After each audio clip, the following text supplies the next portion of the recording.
Kasi itong inexpose ngayon na boses ni Zaldico ay grabe.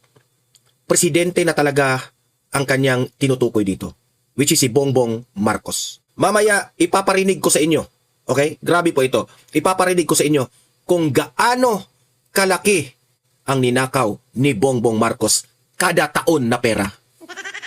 Mamaya ipaparinig ko sa inyo.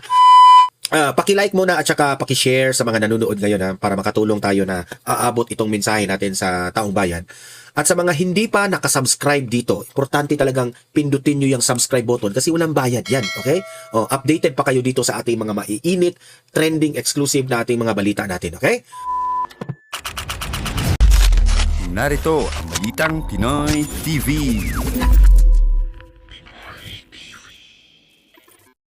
Medyo matindi po ang ating pag-uusapan ngayon. Alam ko magagalit na naman kayo dito sa ibabalita ko sa inyo. Kasi po, meron pong nag-leak na audio recording. Okay? Meron pong nag-leak na boses ni Zaldico na in-expose niya ang pinaka malaking skandal.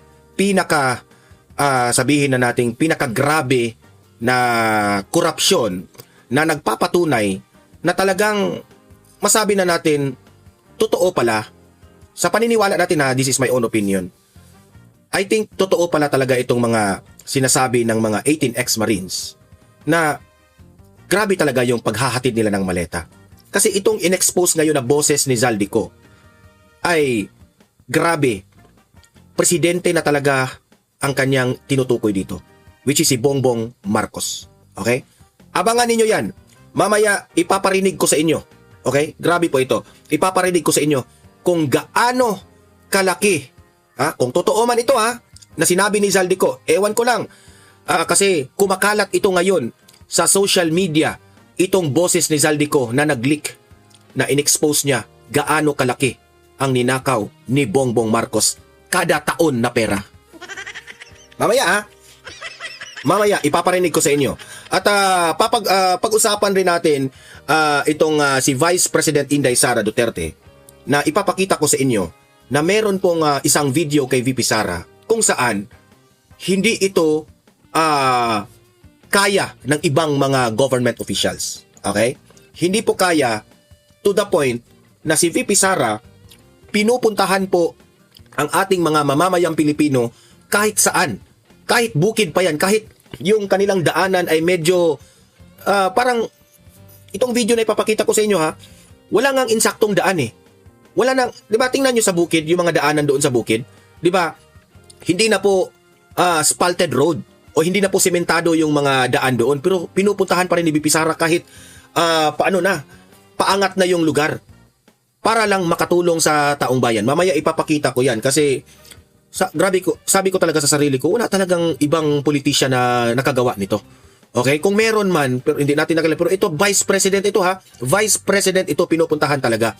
At dahil sa sobrang pagtatrabaho ni VP Sara Monday to Saturday, inis na inis itong mga House of Representative na mga prosecutors na mga sinabi nilang crocs. Yung sina Luis Tro ba? At yung mga atat na maging ma-impeach itong si VP Sara kasi merong video kay Vice President Inday Sara Duterte kung saan nagbibidyoke si VP Sara kumakanta. Para bang meron sigurong in-invite siguro siya ng isang birthday na kanyang kaibigan tapos kumakanta si VP Sara. Parang sinabi doon ng mga supporters ni VP Sara na ayan kayo. Stress na sila Dilima at si Luis Tro sa impeachment na paparating kay VP Sara. Stress na sila kung papaano nila i-impeach si VP Sara. Pero si VP Sara, pakanta-kanta lang. Pakanta-kanta lang. Mamaya, ipapakita ko yung video na yan, okay? At ito, si Win Gatchalian. Trending na trending itong si Win Gatchalian. Ipapakita ko itong latest na mensahe ni Win Gatchalian kasi sabi ng mga taong bayan, itong si Senator Win, pumoporma na ngayon. Okay? Pumoporma na kasi kapag raw si VP Sara ay ma-impeach, malaki raw ang chance na siya yung papalit bilang Vice President. Ay nako. Sa tingin ko naman pumoporma na yung mensahe niya medyo may kasablayan yung kanyang mensahe. Mamaya ipaparinig ko sa inyo. At last but not the least ay ipaparinig ko sa inyo itong attorney ni Vice President Inday Sara Duterte na si Attorney Poa. Okay? Ito yung isa sa mga defense team ni VP Sara sa kanyang impeachment trial. Ay in-interview po sa Billionario News, no? At dito po natin malalaman ang mga strategy ng defense team ni VP Sara kung papaano nila gagawin itong pagdepensa sa impeachment trial. Okay? So, yun po ang mga pag-uusapan natin ngayong madali lang ito ha. Pero maraming laman ang ating balita ngayon. Paki-like muna at saka paki-share sa mga nanonood ngayon ha, para makatulong tayo na aabot itong mensahe natin sa taong bayan. At sa mga hindi pa nakasubscribe dito, importante talagang pindutin nyo yung subscribe button kasi walang bayad yan, okay? Updated pa kayo dito sa ating mga maiinit, trending, exclusive na ating mga balita natin, okay? Ito, panoorin natin ha, itong isang video na tuwang-tuwa po itong mga kababayan natin sa bukid na mga taong bayan. Kasi binisita sila ni VP Sara kahit gaano ka hirap ang kanilang daanan pero pinuntahan pa rin sila ni VP Sara. Ito po no, grabe magtrabaho itong si VP Sara. Halos 24 hours. Pero ayan no, pinuntahan talaga ito. Panoorin nyo. Tingnan nyo. Bukid na yan. VP Sara! VP Sara! VP Sara! Grabe. VP! Nagbibsag! Napansin nyo yung lugar? Walang insaktong daanan yan pero pinuntahan talaga niya. Hindi kaya ito ni BBM ha. Hindi ito kaya ni Hontiveros ha. VP Sara! VP Sara!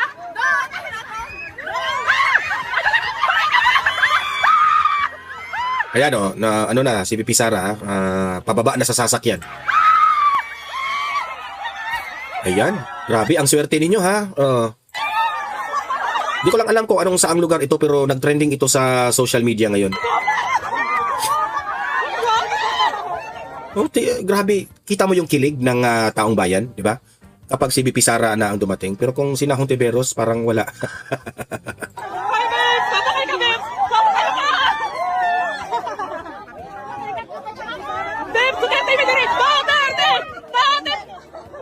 Ayan, nakipagpicturan pa sa taong bayan kasi meron silang dala-dala na welcome VP Sara. Ayan, napapicture, game na game.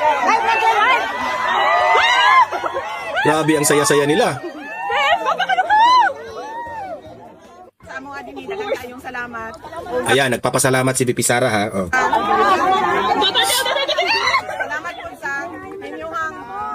Salamat po sa inyong padayon na suporta sa among opisina. Sa inyong pag-ampo para kay dating President. Tingnan nyo ha, yan po yung short clip lang yun. Short clip lang yun. So, inanalyze ko itong video na ito no? Sabi ko sa sarili ko, walang kaartihan itong si VP Sara. Kahit gaano ka, tawag dyan, gaano kalayo, no? Pinupuntahan, okay? Ibig sabihin, mahirap itong ganitong trabaho. Yung talagang i-check mo yung mga pangangailangan doon sa bukid, no? Kasi bihira lang talaga pupuntahan yan ng mga politicians, yung mga bukid na lugar. Okay? So si VP Sara, sa tingin ko, sabi niya, puntahan natin itong mga lugar na ganito. Kasi wala nang ibang politician na gagawa nito kung hindi tayo. Kasi gusto niyang malaman kung ano yung sitwasyon Duda ako nagdududa ako rito. Ang gusto po ni VP Sara dito, malaman niya kung ano yung sitwasyon, ano yung mga pangangailangan dyan sa lugar na yan. Para malaman natin kung anong gagawin niya at ma-prepare niya para pagbalik dyan, meron ng tulong.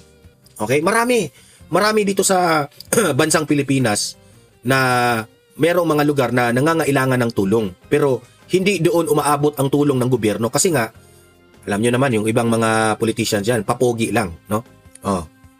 Mga corrupt.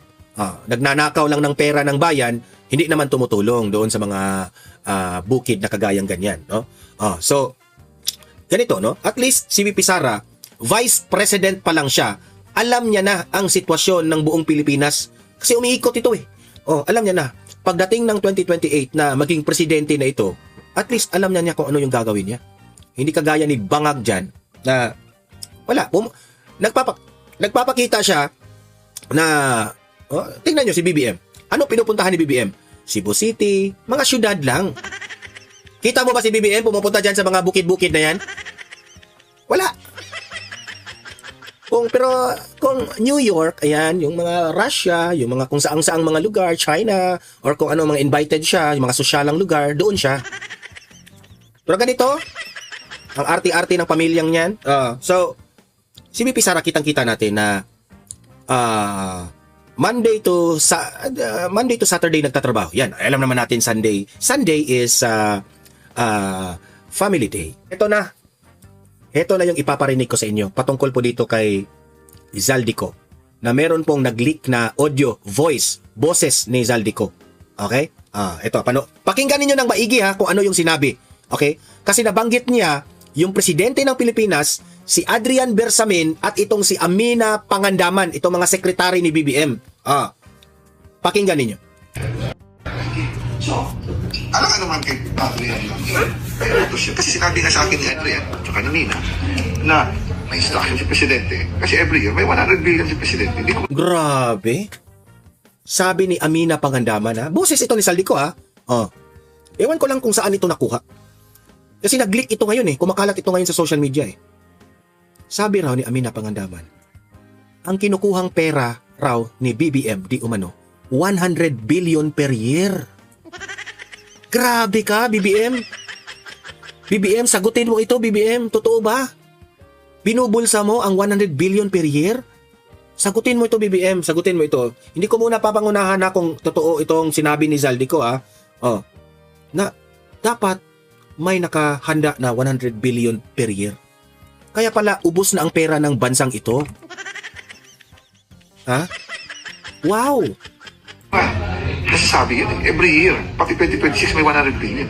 Pati 2026 may 100 billion. Ako ha, I hope na itong boses na ito, AI ito. I hope AI ito. I hope AI. Sana masagot ito ng di ko lang alam ha. Kung ito ba yung dating sinabi ni Zaldico doon sa video niya. Na in-splice lang, okay? Kung ito ba yun. Kasi boses talaga ni Zaldico eh. Kasi kung AI, parang yung AI na boses eh, parang tawag dyan? Parang mag-e-echo eh. Merong ibang pero ito talaga parang Zaldico talaga eh. Kaya nga loko-loko nga eh. Tapos alam mo ba sinubit niya? Lahat flood control yung 2025. Sabi ko, wag naman kung flood control. I think it's not AI kasi while parang telepono eh. Parang winartap siguro ito. May nagsasalita sa background, di ba? May nagsasalita sa background. Siya kaya binalitan ni Adrian yung listahan. Ayan ha.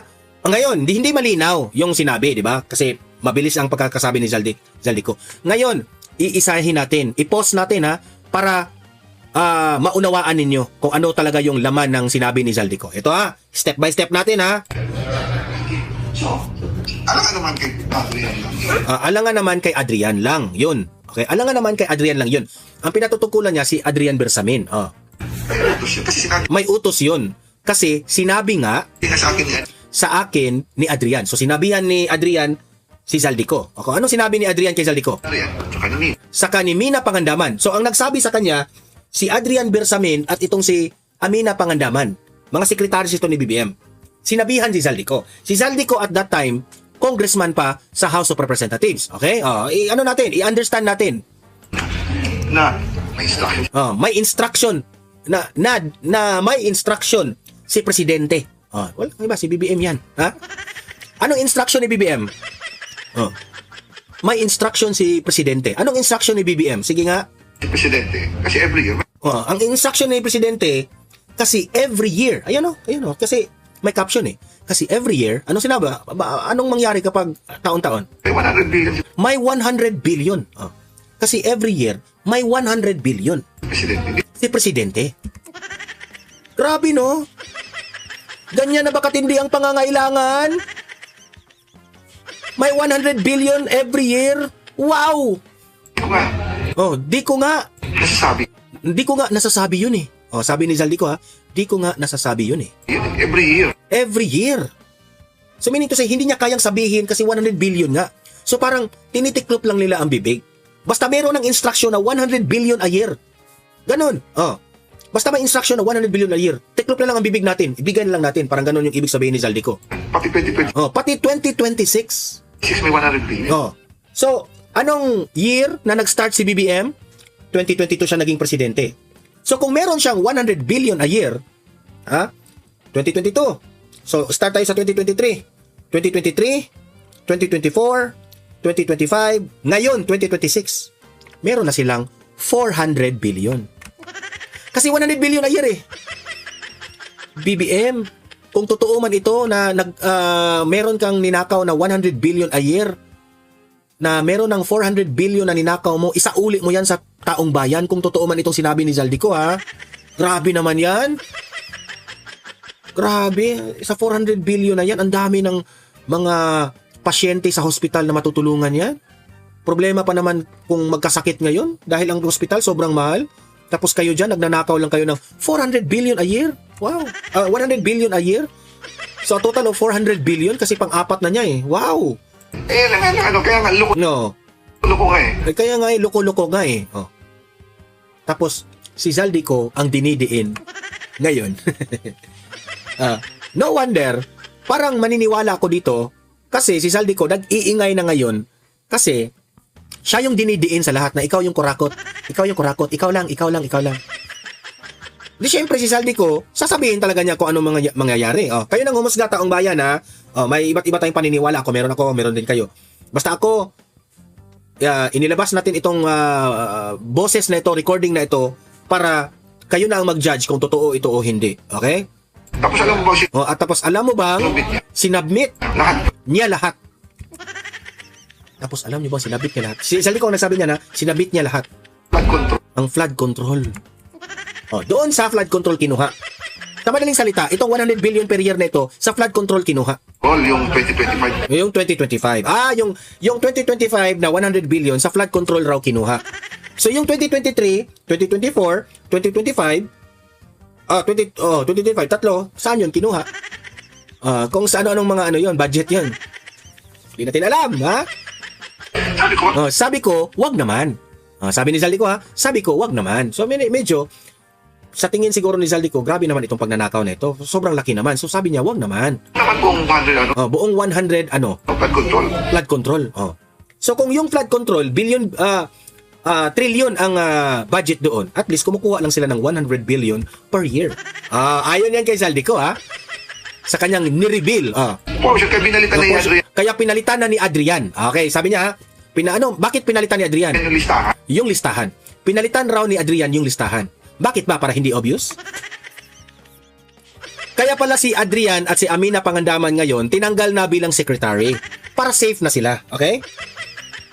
Parang ganun. Mako-connect na natin sa ating analysis yan. Kaya pala sila nag-resign. Nagtatanong tayo. Kaya ba nag-resign kayo para tahimik na lang? Ganon. Hindi na mabubuking ang ganito. Grabe guys. Ay nako. The biggest, kung totoo man ito, the biggest scam in the Philippines. The biggest scandal. Yun ang kayo nang humusga, taong bayan. Anong masasabi nyo?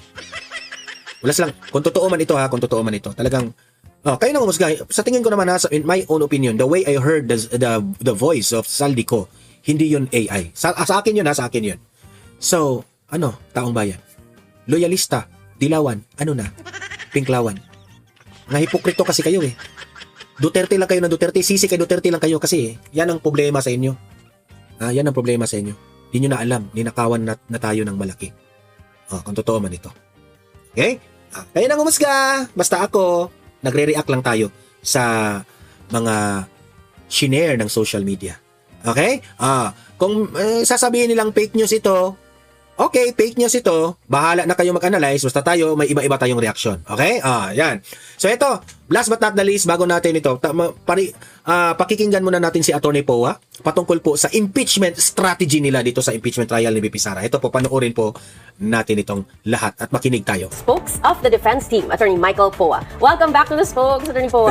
Thank you for having me Thank here, you for- Attorney Margo and Attorney Mike. Welcome, It's a pleasure welcome. to meet both of you for the first time, actually. I wanted to say thank you for guesting here, even if it's not Attorney Trixie. Hindi naman ako namimili ng host. Thank you But po. really, thank you, It's a because pleasure, but it's a I have to pleasure. admit that you have been a very effective spokesman for the Vice President. Very kind. Very clear and very level-headed, no? But now, now that you're here with the spokes, we expect you to keep that same level, despite the tough questions that will be given to later on. I will now, try. From the defendant's perspective, Attorney Poa, what should the public expect Yan. from the impeachment trial that will start next week, July Ano yung 6th? dapat nating aabangan? If I'm not mistaken. Opo. Well, on the part of the defense, of course, no, ang isang hangarin natin is really maipaliwanag sa public kung ano ba yung proseso. Because we keep on talking about, we have to go through the process, appropriate forum, etc. So I think it's very important, aside from, of course, the legal side of things, no, is that on a daily basis, we are also able to explain to the public kung anong naganap. Diba? Kasi kung hindi nila maintindihan, because, in a court setting, things tend to be a bit technical. Yes. So I think it's very important. But on the part of the defense, we've been preparing for this for over a year now. In fact, diba, may naunang impeachment complaints last year. Yes. And we were ready to go to trial then. And we're ready to go to trial now. So sa atin, siguro kailangan maintindihan din ng publiko. It's good that you asked that question. That the first to present their evidence would be the prosecution. Yes. No? So tayo, we're hoping that the public would be patient enough to also wait, no, para sa ebidensya naman ng defense. Ano po ba talaga yung process? So ang next po natapos na po yung pre-trial conference last week. So, ibig sabihin ni Atty. Poa, handa na sila para ipakita sa taong bayan itong mga ebidensya na magpapatunay na yung mga aligasyon at mga akusasyon ng nila Luistro na mga prosecutors dyan sa mga crooks dyan sa House of Representatives ay gawa-gawa at mali. Okay, paninira lang. Handa na sila na patunayan na mali yun lahat. Yes. Nag-marking of the evidence. And then, may inaabangan pong pre-trial order. Yes, and I think the pre-trial order is supposed to be issued today. Today, tomorrow. The last time I checked, I think it was supposed to be today. Once that pre-trial order is issued, it's supposed to basically encapsulate whatever happened in pre-trial. We will be given time to comment, no, on whatever is in that order. So hopefully, if we get it today, we'll be able to comment. Kasi maraming mga nangyari din naman ng pre-trial. That's why we're awaiting kung anong lalabas eksakto sa order. And if there's a need to comment, we will comment. But so far, wala namang changes doon sa July 6 na first trial date. Dun sa comment nyo po, pwede po ba kayong mag-object to anything? Like for example, to certain witnesses? Or 57 daw po yung witnesses nila? Oo. Well, so witnesses naman, usually you don't object until the time that the witnesses are being offered. No? So pag umupo na sa stand and they give you the purpose and they give you the offer, then that's the time we can object to the witnesses. Sa ngayon naman, parating ako tinatanong, anong masasabi mo na kinuha ng prosecution ng witness si ganito, si ganyan? It's well within the prerogative, the prosecution, to be fair with them, no? Kung sino man ang gusto nilang ilista. They have, I think, 57, Yes. and then you have 90, no witnesses, di ba? Opo. So, siguro, Imagine that one, ha? Yung ano raw, prosecutors, ha? Sina Luistro. Meron raw silang 57 witnesses. Okay? Sila naman, ng defense team, meron silang 90 plus witness. Mas maraming witness nila. Kasi, ganyan eh. Kapag ang witness, mas marami yung sa defense, meaning to say, maraming makapagsasabi. Ito na nga mga kabalita. Ano na ang masasabi nyo patungkol sa balitang ito? Please comment down below mga kabalita. Pag-usapan natin yan sa comment section. At kung di ka pa nakasubscribe sa ating channel, baka naman